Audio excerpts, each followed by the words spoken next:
The reason that I picked this gown was because the designer, Paul McCann, he's an Indigenous Australian man, and he's been doing very well in the Fashion Week and with his all of his beautiful creations recently in Melbourne. I remember in 2020 or 2019, he had this really iconic gumnut ball gown, which I remember looking at and being like, if I ever join Miss Earth again, if I win, I want one of his creations as the national costume. And so this particular one is called Silver Lining, and it's depicting sort of a heavy rainfall and lightning onto the ground. So the sequins in the main body and just under the belt, the zigzags are the lightning. And then we've got underneath that part, the hand-painted country and beautiful, delicate little bush flowers. And so I've interpreted is, our country is, there's a lot of desert and there's a lot of harsh landscapes. And so the silver lining, though, is that there will always be that downfall. There will always be that, even though it's like lightning and it might be strong, it sort of contrasts the beautiful and delicate and unexpected nature that we do have here, which is represented by the bush flowers. And so it also gives a second chance and a new beginning, that rain after such a long, long time, because we've had many, many droughts here in Australia as well, even though we're an island where there's a lot of land that is not at all connected to any ocean. And so there was that. And then also the other reason that I picked this as the national costume was because for the international viewers who might not know, Indigenous Australians or First Nations people of Australia actually have not been treated well at all by our governments over the past, since we arrived on Invasion Day. So I really wanted to give a space to our Indigenous artists and show, the talent that they have.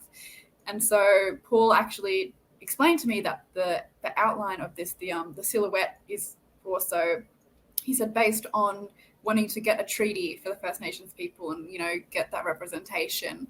And so I sort of also wanted to bring that with me because as Australia, I couldn't just ignore our First Peoples because they are Australia, obviously I can't wear as a white Australian, like a traditional Indigenous, what they would wear, but I can wear some beautiful art and design that has been created by them and help just spread the message that, we need a First Nations treaty and we need that representation because it's been far, far too long. And there's so much beautiful, beautiful culture that we just, we barely learn about Indigenous culture in primary school as we're growing up. It's all about the convicts and what the English did when they were over here.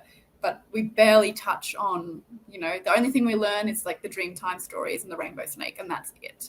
And I think that's just very, very sad. We really should be able to connect with the First Nations people more and, make space for them because there is plenty of space to be had. So I just really wanted to try and represent that. But obviously that's hard to do with just a video of a dress. So I did put in my captions on Instagram and everything, trying to spread it. But, sometimes people just don't want to read things.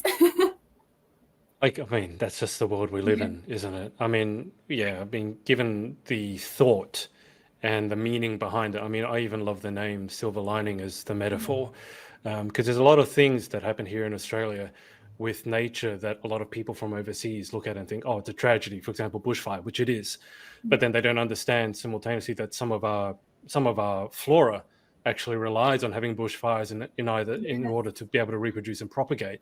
So it's like what you said with the spider web. It all comes back to that. Nature is, as much as us humans try to muck it up, nature is so intricately woven that you have the lightning and we've had droughts. Obviously, we had the bushfires before the pandemic, and then we've had massive floods.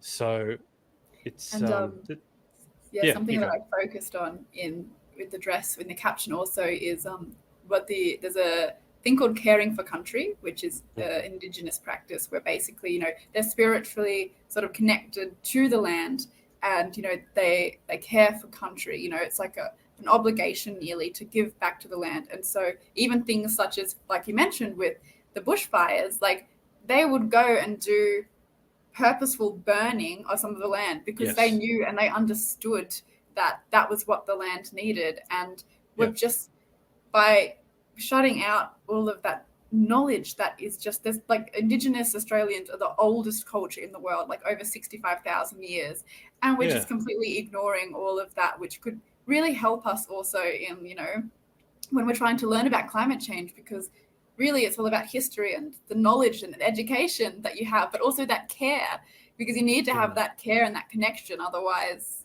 you just don't care, you know, there's no motivator. Well, I mean, they lived in harmony with the country, with nature for tens of thousands of years.